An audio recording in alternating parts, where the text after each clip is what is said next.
अभी माननीय सांसद जी कह रहे थे कि एक ऐसा विचार जो आप लोगों की तरफ से निकल के आएगा, निश्चित तौर पे पार्टी या भारतीय जनता पार्टी उस पर ध्यान देगी।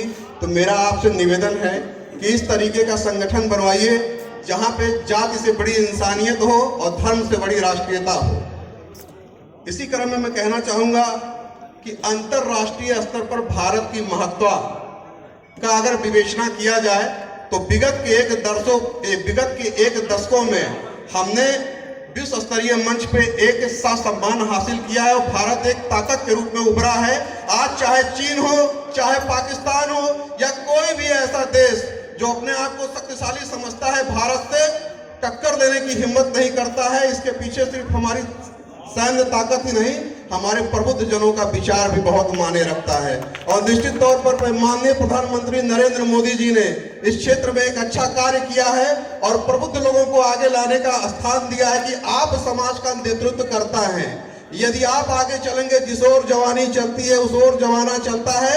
और अगर वैचारिक परिवर्तन हो जाए, किसी भी व्यक्ति के अंदर अगर वैचारिक परिवर्तन कर दिया जाए तो उसका जीवन निश्चित तौर पर एक आदर्श बन के सामने प्रस्तुत होता है। ध्यान देने की बात यह है कि इसी जनपद का मैं एक उदाहरण देना चाहता हूं कि माननीय सांसद जी थे और मैंने आपसे कहा कि विकलांग जनों की शिक्षा के लिए इस जनपद में कार्य बहुत न्यून है, बहुत निम्नतम स्तर पे कार्य हो रहा है। आपने, चूंकि आप स्वयं लर्नर हैं, आप स्वयं अनुभवी व्यक्ति हैं, आपने इस बात को समझा और आपके प्रयास से जाति धर्म से ऊपर उठ करके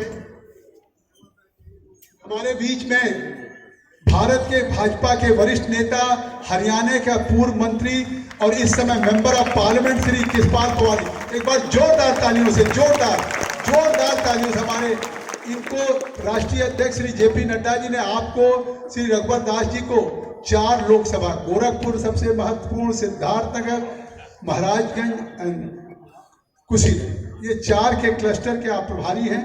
हमारे बीच में सौभाग्य से हरियाणा से पधारे हैं।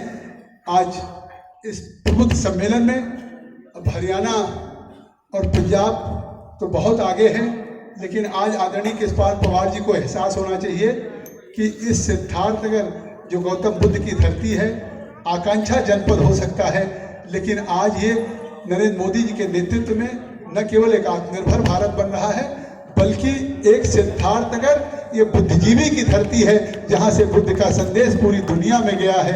तो आज का ये प्रमुख सम्मेलन स्वाभाविक है।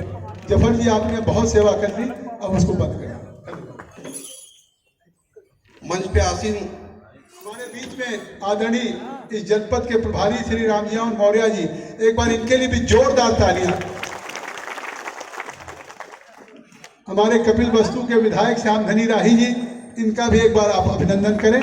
और हमारे क्षमा चाहता हूं अपने रवि जी से, रवि श्रीवास्तव जी, जो हमारे डिग्री कॉलेज के बहुत अच्छी क्वालिटी ऑफ एजुकेशन दे रहे हैं।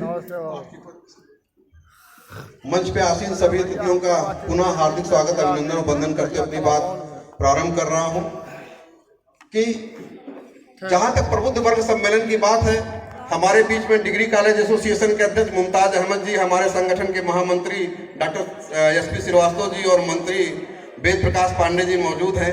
हम सभी लोगों का ये प्रयास है, हमने ये ठाना है, हमारे संगठन ने ये ठाना है कि इस जनपद को प्रबुद्धता के उच्चतम स्तर पर ले जाना है। इसी जनपद में माननीय सांसद जी के प्रयास है नर्सिंग कॉलेज, मेडिकल कॉलेज, उच्च शिक्षा के क्षेत्र में बीएससी एमएससी, बीएससी एजी, एमएससी एजी आदि कार्यक्रमों का संचालन किया जा रहा है। हमारा मकसद ये है कि हम भारत सरकार की आकांक्षा जनपद में शुमार हैं। इससे बड़ा दुर्भाग्य इस धरती का और कुछ नहीं हो सकता है।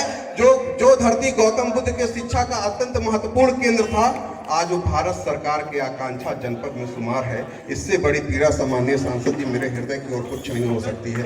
हम सभी प्रबुद्ध जनों की तरफ से आपसे ये आग्रह है, हमारे मंच पे जितने सम्मानित सदस्य बैठे हुए सभी से आग्रह है कि हमारे जनपद में हमारे माननीय सांसद जी का प्रयास तो अथक रहता है, आप सभी का आशीर्वाद मिले ताकि हम इस आकांक्षा जनपद की परिभाषा से बाहर निकल के आ सके। और निश्चित तौर पे मैं ये कहना चाहूंगा कि विकास का अगर कोई नाम है तो दूसरा नाम जगदम्बिका पाल है।